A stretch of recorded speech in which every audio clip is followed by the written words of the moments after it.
Halo teman-teman semua, salam sejahtera bagi kita semua. Di video kali ini saya akan membahas hasil praktikum saya yang berjudul Anatomi Bunga dengan mata kuliah Botani Umum. Baik, sebelum kita masuk ke pembahasan, kita akan kenalan dulu. Nama saya Alfonsina Supra, dengan NIM 2403012. Dosen pengampu, Salmiyati, M. Pd, Ph.D. Prodi Teknologi Pasca Panen, Institut Teknologi Perkebunan Pelalawan Indonesia 2024/2025. Latar belakang, bunga adalah organ reproduksi pada tumbuhan berbunga, Angiospermae, yang berperan penting dalam proses reproduksi generatif. Struktur bunga yang kompleks terdiri dari berbagai bagian seperti kelopak, mahkota, benang sari, dan putik, yang masing-masing memiliki fungsi khusus. Melalui bunga, tumbuhan dapat melakukan penyerbukan dan pembuahan untuk menghasilkan biji yang akan tumbuh menjadi individu baru. Studi mengenai bunga penting untuk memahami siklus hidup tumbuhan, keragaman hayati, dan hubungan antara tumbuhan dengan lingkungan serta organisme penyerbuk.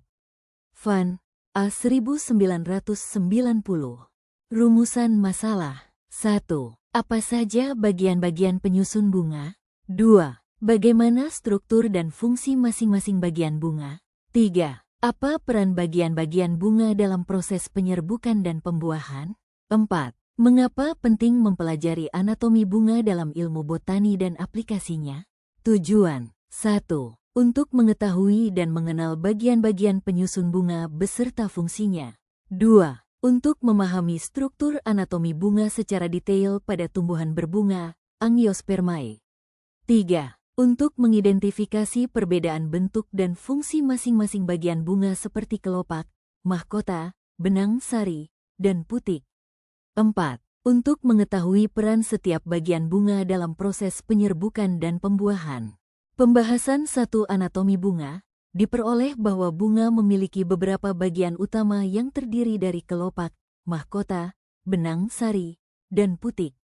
Masing-masing bagian memiliki ciri khas bentuk, warna, serta fungsi yang berbeda. Kelopak bunga, calyx, merupakan bagian terluar bunga yang umumnya berwarna hijau dan berfungsi melindungi kuncup bunga sebelum mekar. Saat bunga mekar, kelopak tetap berada di bagian bawah sebagai penopang.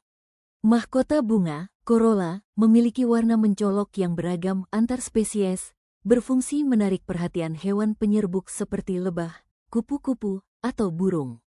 Pada beberapa jenis bunga, mahkota juga berperan dalam melindungi organ reproduksi. Benang sari, Androecium, merupakan alat kelamin jantan pada bunga.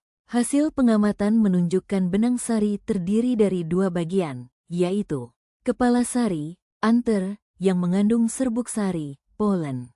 Tangkai sari, filamen, yang menopang kepala sari. Esau, K.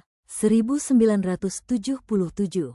Pembahasan kedua. Serbuk sari merupakan unsur penting dalam proses penyerbukan, yaitu pemindahan polen ke kepala putik. Putik, Gynoecium, pistil, adalah alat kelamin betina, terdiri dari kepala putik, stigma, tempat melekatnya serbuk sari saat penyerbukan. Tangkai putik, style, sebagai saluran menuju bakal buah. Bakal buah, ovari, yang di dalamnya terdapat bakal biji, ovul. Bagian-bagian ini saling mendukung jalannya proses reproduksi. Penyerbukan terjadi saat serbuk sari dari kepala sari menempel pada kepala putik. Setelah itu, serbuk sari akan membentuk bulu serbuk sari menuju bakal buah untuk proses pembuahan. Selain bagian utama tersebut, beberapa bunga juga memiliki reseptakel, dasar bunga, sebagai tempat melekatnya bagian-bagian bunga dan brakti, yaitu daun pelindung bunga sebelum mekar. Hasil pengamatan ini sesuai dengan teori yang menyatakan bahwa bunga terdiri atas 4 bagian utama, yaitu kelopak, mahkota, benang sari, dan putik. Pemahaman tentang bagian-bagian bunga penting dalam klasifikasi tumbuhan serta penerapan di bidang pemuliaan tanaman dan konservasi hayati.